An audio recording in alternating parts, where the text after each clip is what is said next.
I woke up bald. Not thinning, not a bad haircut. Completely bald. For a second, I thought maybe it was a nightmare. The early morning light was filtering through the curtains, and everything felt just a little too quiet. I reached up automatically to touch my hair, the silver strands I'd cared for so tenderly these past few decades. But my hand met bare scalp, rough, uneven, and terrifyingly real. I stumbled to the mirror.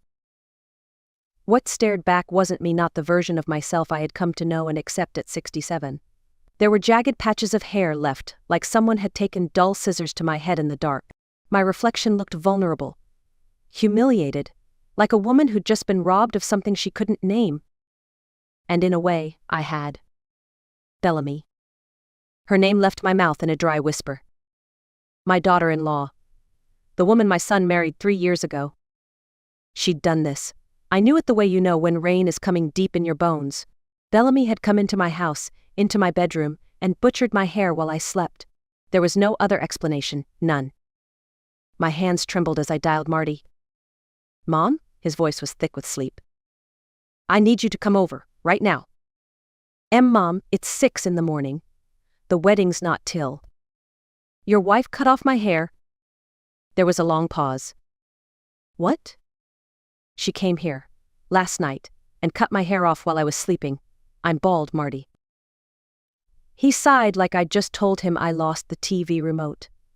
"Are you sure you didn't have some kind of episode?" "An episode?" "No, Marty, I didn't have an episode. Your wife attacked me. In my sleep." An hour later, they walked in together. Bellamy looked like she'd stepped out of a bridal magazine ad, hair perfectly styled, lipstick matching her silk blouse. She clutched her pearls and gasped. "Oh my goodness, pet," she said, wide-eyed. "What happened to your hair?" Her performance was flawless. Too flawless. And that's when I realized I wasn't just losing hair. I was losing my place in my own son's life. Bellamy's eyes glistened with concern so well rehearsed, it made my stomach turn. "You know exactly what happened," I said, trying to keep my voice steady. Her head tilted in that patronizing way she'd perfected. "I have no idea what you mean. Marty, your mother is accusing me of something truly awful." Marty looked between us, visibly irritated. At 35, he had his father's soft jawline, but none of his spine. "Mom, this is crazy. Bellamy was with me all night. We stayed at the hotel, remember? She could have come here after I fell asleep. You know she could have." He gave me that look. The one that said I was exhausting him. Like my pain was just one more problem on his to-do list. Why would she do something like that? Because she didn't want me looking better than her mother in the photos. Bellamy gasped and clutched her chest like I'd slapped her. "Pet, how could you say such a thing? I would never. You told me yourself Wifford was nervous about the pictures. Worried about looking old next to the groom's side." "That was just conversation," she cried, eyes glistening again. "How could you twist it into something so hateful?" Marty pulled her close, his arm around her waist like a protective shield. "Mom, you need to apologize. Now." I stared at him. "Marty, look at me. Really look at me." He glanced at my patchy scalp and looked away just as quickly. "Maybe you should see a doctor. Stress can cause." It was cut, not fallen. Cut. "You're being paranoid," he said, "and honestly, it's embarrassing." The word hit me like a slap. Embarrassing. I was no longer a mother to be honored on her son's wedding day. I was an inconvenience to be handled quietly. Bellamy stepped in again, her voice syrupy. "Maybe we should postpone the wedding. Give Pet some time to get help." "No," I snapped, louder than I intended. "Don't you dare postpone this wedding because of what you did to me." "What I allegedly did," she corrected, never missing a beat. When they left, Marty turned back at the door. "Mom, please don't make a scene today. This day isn't about you." The door shut. And I sank into the kitchen chair I'd sat in every morning for 30 years and let the tears come. Hot, angry, humiliated tears. Apparently no day was about me anymore. The wig was synthetic, cheap, but it was better than showing up bald. I'd driven to 3 different stores before settling on something that didn't scream Halloween costume. It itched like madness under the chapel lights, but I sat in row 3, not the front row where mothers of the groom usually sit, and smiled like nothing was wrong. Wifford sat up front, of course, hair done to perfection, navy blue dress tailored to accent her figure. Elegant, composed, admired. Someone leaned over and whispered, "Doesn't Whifford look wonderful? So refined." I nodded and smiled. I'd gotten good at that the last 3 years, smiling, nodding, staying small. The ceremony blurred around me. I thought back to when Bellamy first introduced her parents. I'd scrubbed my modest home top to bottom, cooked Marty's favorite roast, set the table with my mother's china. Whifford had walked in, wrinkled her nose slightly and said, "How quaint." She'd stared at my handmade curtains and added, "It's nice when people make do with what they have." Bellamy had laughed like it was charming. Marty had said nothing, just kept eating. They didn't know the truth. No one did. I had $2 million in a bank account under my name. Left to me by my sister, Charlotte, who made her fortune quietly, never married, and who whispered on her deathbed, "Don't tell anyone. Watch how they treat you when they think you have nothing." She was right. So I let Bellamy smile. Let Whifford shine. Let my son ignore me.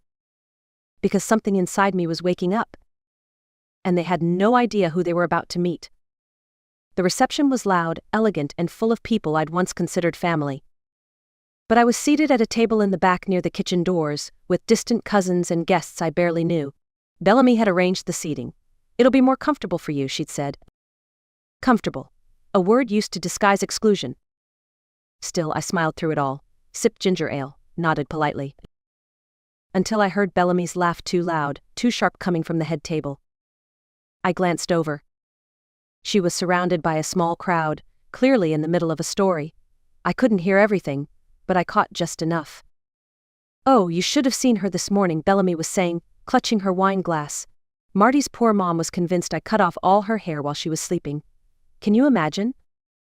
Laughter erupted around her. A guest gasped, "She actually said that?" Bellamy nodded solemnly, placing a delicate hand over her heart. "Bless her. She's really been struggling lately. We're worried, honestly." My stomach twisted. I stood frozen near the dessert table, watching it unfold like a slow-motion car crash. "She's become so paranoid," Bellamy continued. "Marty and I have talked about options. Maybe assisted living, somewhere safe." More murmurs of sympathy. "She's clearly not well." Whifford chimed in, of course. "Some people just don't age gracefully. It's sad." I felt the blood drain from my face. They weren't just mocking me. They were erasing me. Painting me as unstable, fragile, delusional. Margaret, one of Marty's old teachers, touched my arm gently. "That's awful," she whispered. "Are you okay?" Before I could answer, Bellamy looked up. Her eyes found me. She waved. "Oh, there she is now! Pet, come join us!" Her smile stretched wide across her face, but her eyes were ice.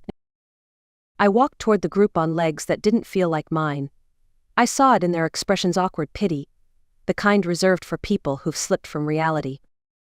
"How are you feeling, dear?" one woman asked, voice full of fake warmth. Bellamy stepped forward, hand on my arm like a caretaker. "We're all here for you, Pet. That's what family is for." Family. That word felt like a slap. Then she said it. "Marty and I were thinking it might be time for you to step back. Focus on yourself. Maybe stop relying so much on him." I stared at her. "You think I depend on my son?" Whifford joined in sweetly. "It's common in widowed mothers. You mean well, but it can get clingy. Clingy. Paranoid. Embarrassing." They were building a narrative. And I knew right then it was time to rewrite the story. I didn't say anything. Not right away. But in that moment, surrounded by polite smiles and manufactured concern, I felt something shift inside me. It wasn't sadness anymore. It was clarity.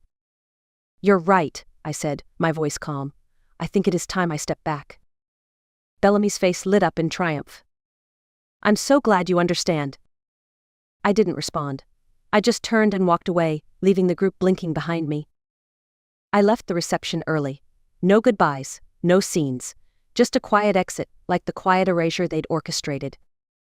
That night, I didn't cry. Instead, I opened a folder I hadn't touched since Charlotte died. Inside were bank statements, property documents, and a letter she'd written me in her final week. _ Use this money to build the life they never saw coming. And don't you dare let them make you small. Underscore. The next morning I called Charlotte's attorney. Robert Hartwell, he answered. His voice was warm, steady. He'd been her lawyer for 15 years. I need to update my will, I said. Of course, Mrs. Patterson. Would you like to schedule a time to? I'd like to come in today. That afternoon I sat across from his mahogany desk wearing the dress I'd bought for the wedding but never truly wore. I handed him my folder. I want to remove my son as my beneficiary, I said. His eyebrows lifted slightly. Understood. And who would you like to name in his place? I didn't hesitate. I want to create a scholarship fund for single mothers studying to become nurses. Name it the Charlotte Foundation. His pen scratched across the page.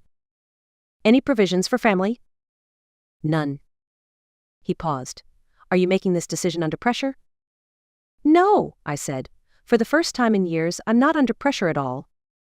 The next stop was Riverside Properties.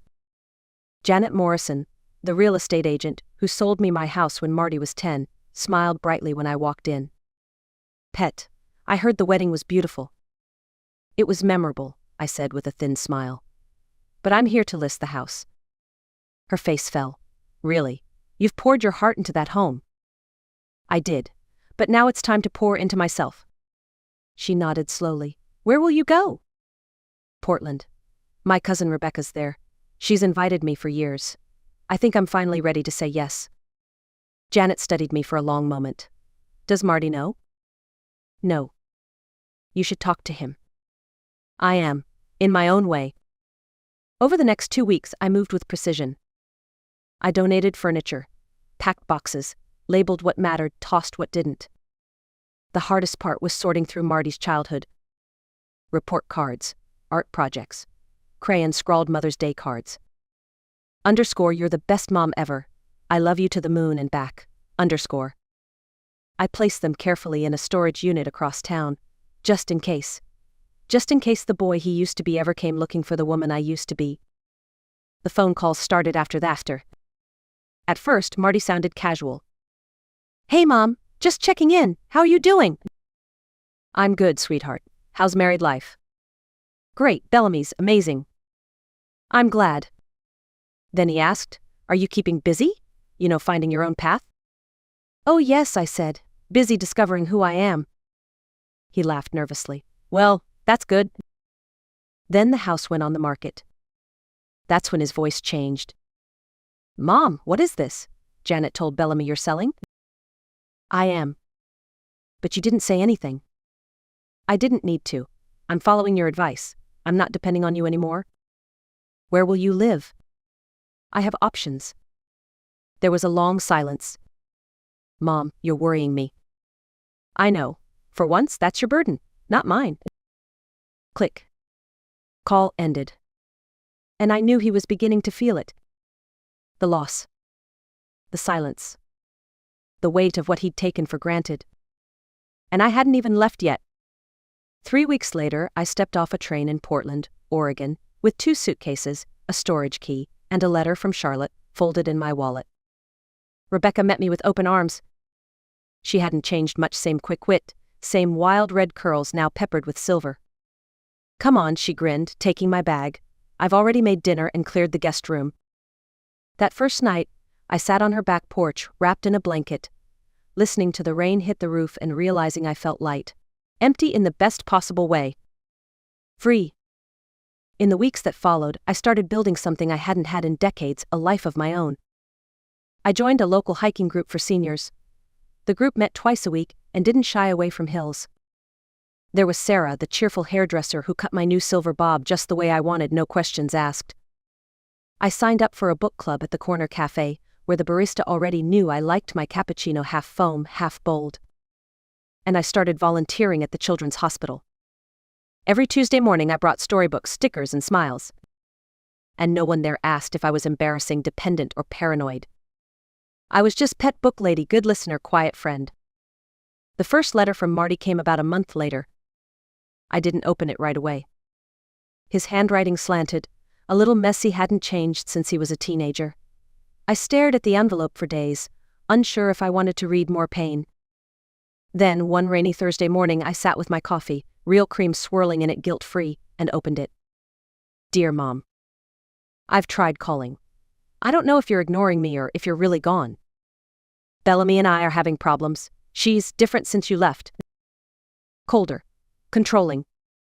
She told me yesterday that if I reach out to you again, she'll take it as me choosing you over her. I guess that's what this is, then. I'm choosing you. Because I finally see what I didn't before. The way you looked at me at the wedding. I thought you were being dramatic, but you were heartbroken. And I helped break you. I stopped reading and stared out the window. Mrs. Chen from next door was planting tulips. She waved. I waved back. Then I returned to the letter. You always made me feel safe. Remember when I thought there were monsters under the bed? You made lavender monster spray and checked every inch of my room with a flashlight. That's who you were. You never asked for anything, you just loved. And I turned around and made you feel small for it. I let Bellamy twist that love into weakness. And I let her convince me that your pain was a performance. I was wrong. Mom, I know I can't undo what happened. But I miss you. I miss us. And I hope maybe you'll write back. Love. Marty. I set the letter down and stared at the words as if they might rearrange themselves into something easier to hold. He meant it. But that didn't make the past disappear. Love wasn't enough anymore. It had to come with respect. With boundaries. With truth.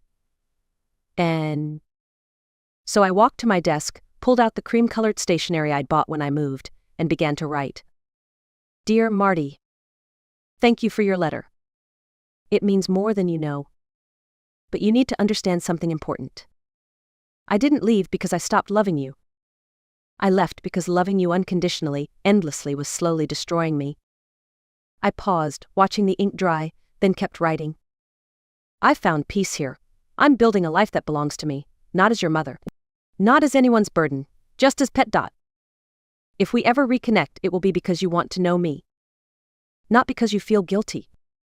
Not because you need saving. I'll always love you. But from now on, I'm learning to love myself first. I signed it, folded it, set it aside to mail in the morning. And for the first time in my life, I felt whole. Not needed. Not useful. Just whole. That evening I dressed simply jeans, a navy blouse, and the silver earrings Charlotte once gave me. Rebecca's nephew, David, greeted me at the restaurant with a warm smile and kind eyes. He was a retired history teacher, recently widowed, and spoke with the calm of someone who'd seen both sorrow and healing. We talked over dinner. About books, hiking trails, music from the 70s. He truly listened without interruption or judgment. Not once did he ask where my son was, or why I'd moved alone. When dessert came, he looked at me and said, Rebecca tells me you're braver than you realize. And I found myself smiling. Maybe I am. Back home, the house was quiet in the best way. The air smelled of chamomile and fresh rain. My tea steamed gently beside me as I settled into the blue recliner I'd picked out just for me, soft, oversized, and utterly mine. My phone buzzed. A message from Sarah in the hiking group. Trail looks clear tomorrow. Early start. You in? I typed back. Wouldn't miss it for the world. And I meant it. Because this world, this quiet, simple, fully mine life was something I'd built brick by brick after the walls I'd once leaned on fell away. Somewhere across the country, Marty was reading my letter. Maybe crying. Maybe understanding. Maybe not. But that wasn't mine to carry anymore. Because for the first time since I became a mother, I wasn't waiting to be seen. I wasn't hoping to be called. I wasn't chasing forgiveness or recognition. I was simply here. Whole. Free. Enough. Now, I'm curious about you, the one listening to my story. What would you have done? Have you ever been through something like this? Leave a comment below. I'd love to hear your story. And if mine moved you, please like, share, and subscribe. This space we build together, it matters more than you know.